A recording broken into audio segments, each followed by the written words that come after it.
Bonjour Doc. Aujourd'hui, nous avons rendez-vous pour parler des virus ARN, pour faire suite à notre précédente entrevue où nous discutions de l'ARN.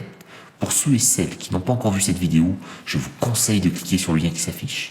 Pour les autres, racontez-nous Doc ce qu'il en est. Bonjour Oscar, bonjour à tous. Alors les virus ARN, donc ces virus, comme leur nom l'indique, ne possèdent pas d'ADN et ils ne possèdent que de l'ARN. On les appelle aussi les ribovirus. Alors, dans la famille de ces ribovirus, on retrouve des virus célèbres comme la grippe, la rougeole, Ebola et maintenant le très connu SARS-CoV-2. Du coup, c'est quoi la différence entre les virus à ADN et ARN?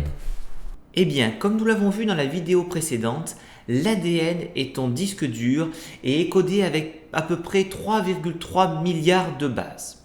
Et oui Oscar, tu possèdes pas moins de la moitié de la population de notre très chère Terre dans chacune de tes cellules. Pas mal, hein? Bon, maintenant on va prendre plus petit, on va prendre les virus. Donc les virus sont plus petits et beaucoup moins complexes.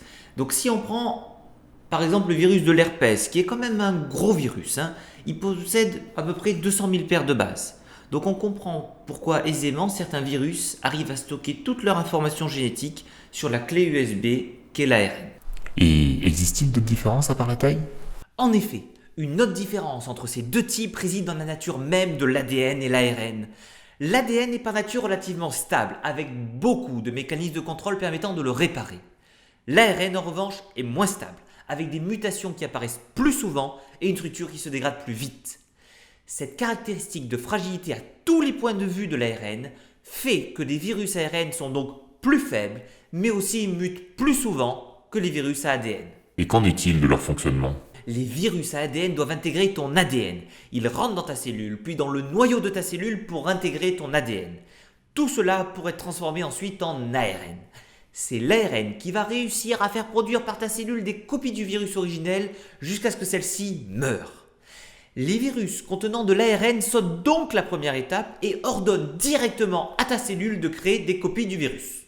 Et qu'en est-il pour la virulence? Alors, les virus à ADN ou ARN ne sont pas plus ou moins virulents par eux-mêmes, mais viennent affecter tes cellules de manière différente.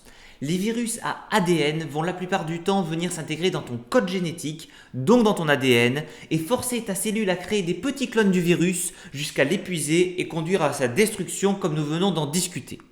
Les virus à ARN vont avoir soit la même action par un mécanisme de copie inversée, soit se faire copier directement dans ta cellule sans atteindre le noyau. Le résultat est le même jusqu'à ce que ton organisme arrive à détruire les virus et les cellules atteintes du virus. Tout ça pour ça? Il vient donc de nous parler des différences depuis plusieurs minutes pour conclure que le résultat est le même.